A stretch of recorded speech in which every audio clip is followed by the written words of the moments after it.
The film opens in 1944 during World War II in Germany. Indiana Jones has been captured by Nazis led by Colonel Weber, who believe he is a spy. They leave him to be hung to death until a bomb drops down into their base, taking out the Nazis while giving Indy a chance to free himself.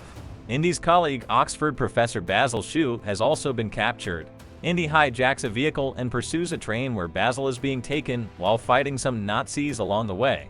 The Nazis have acquired the Lance of Longinus, thinking it will give them an advantage in the war, but after Indy boards, both he and Weber's second-in-command, Jürgen Voller, realize the lance is a replica. Voller is also in possession of the Antikythera, the Archimedes dial. Indy fights his way through more Nazis before rescuing Basil and taking the dial with him. Weber chases them to the roof of the train and fights Indy until Basil shoots him and gives Indy a chance to kick Weber off to his death. Voller pursues them, only to get knocked off the train. Indy and Basil jump before the bridge gets blown up by the Allies. Jump to 1969, Indy wakes up on the day of Apollo 11 moon landing. He goes to his job as a professor at Hunter College, where his students are uninterested as he discusses the Battle of Sicily as well as the work of Archimedes. A young woman, Helena, sits in and contributes to the lecture. After class, Indy walks into a retirement party for him while Helena follows him.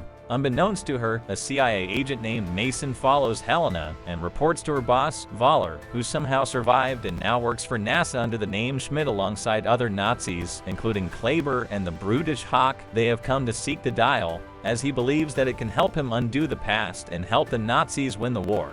Helena catches up to Indy, who doesn't recognize her at first, but then realizes she is Basil's daughter, and therefore his goddaughter.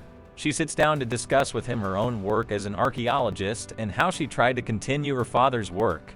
Helena says that the dial has been split in two, and she wants Indy to help her find the other half in Tanya, even though unlocking the mysteries of the dial was what drove Basil insane. However, Indy agrees to give her the piece of the dial that Basil kept. Indy brings Helena to the storeroom at the college while Voller's goons show up. Kleber and Hawk kill two of Indy's colleagues before trying to corner him and Helena. Indy knocks over a row of shelves, which crushes one of the Nazis before Helena runs away with the half of the dial. Indy gets captured but loses the Nazis in the middle of a parade for the moon, landing on a horse while Kleber and Hawk chase after him. Indy takes the horse through the subway tunnels and manages to outrun them before hopping on a train himself. Indy is framed for the murders of the two professors, but before a civilian can identify him, he is taken by his old friend Sala. After having a heart-to-heart about their former adventures, Indy thinks his days of exploring are up, but Sala convinces him otherwise. He takes Indy to the airport so he can join Helena after divulging some valuable information about the type of people that she is going to meet with. Indy arrives at a casino in Tanya owned by a criminal called Big Rahim. His son, Aziz Rahim, has a bone to pick with Helena after she apparently jilted him. Indy enters a private auction that Helena is attending and trying to sell the half of the dial. He stops her and gets into it with the other attendees, more criminals that fire their guns at him. Indy and Helena flee with her young sidekick, Hedy Kamar, but Voller and his goons have tracked them down and steal the dial. The trio then have to get away from Rahim and his goons as they pursue the heroes riding a tuk-tuk, and they in turn go after the Nazis. The three lose Rahim, but Voller and his men are taken in a plane by Mason and her team. Kleber shoots her and helps Voller hijack her plane to continue their search. Indy and Helena know that a tablet to help locate the other half of the dial is somewhere in the Aegean Sea in Athens, so they enlist the aid of Indy's captain friend Ronaldo to take them there on a boat. Before their trip underwater, Helena asks Indy what he would use the dial for, and he says he would use it to convince his son Mutt to not enlist in the Vietnam War. His death broke him and Marion so bad that they are now in the process of divorcing. Ronaldo joins Indy and Helena as they scuba dive to locate the tablet.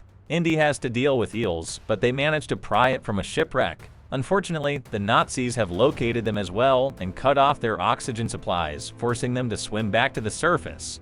While interrogating them for the tablet, Voller shoots and kills Ronaldo when he tries to defend Indy. Voller then tries to persuade Helena with diamonds to join their cause, but she is concealing a stick of dynamite that Indy helps her light to give them and Teddy an opportunity to escape.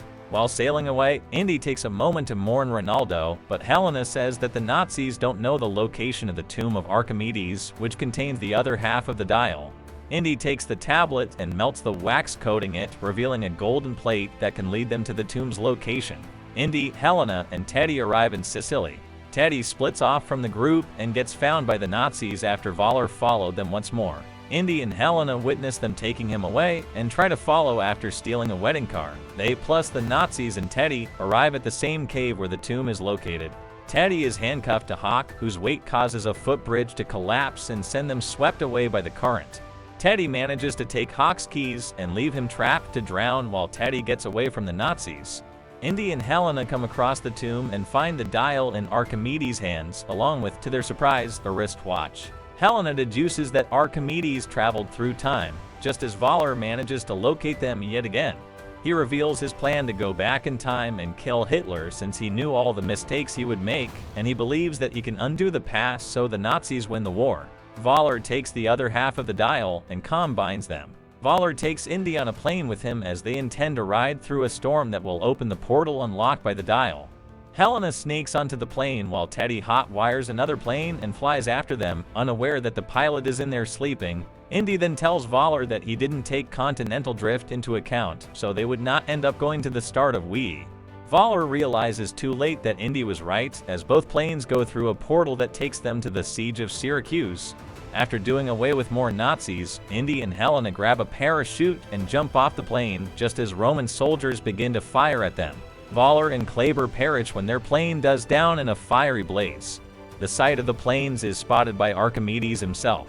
He comes upon the plane wreckage and pries the dial from Voller's corpse along with his watch. Indy and Helena are found by Archimedes and his pupil, as he realizes his invention would become a reality, and the heroes realize it was always intended to send the user back to this exact time and place. Indy tells Helena he wants to stay there in this time period since he wants to actually be part of history, and because he doesn't think he has a future back home, but Helena knocks his lights out and boards him onto the plane with Teddy.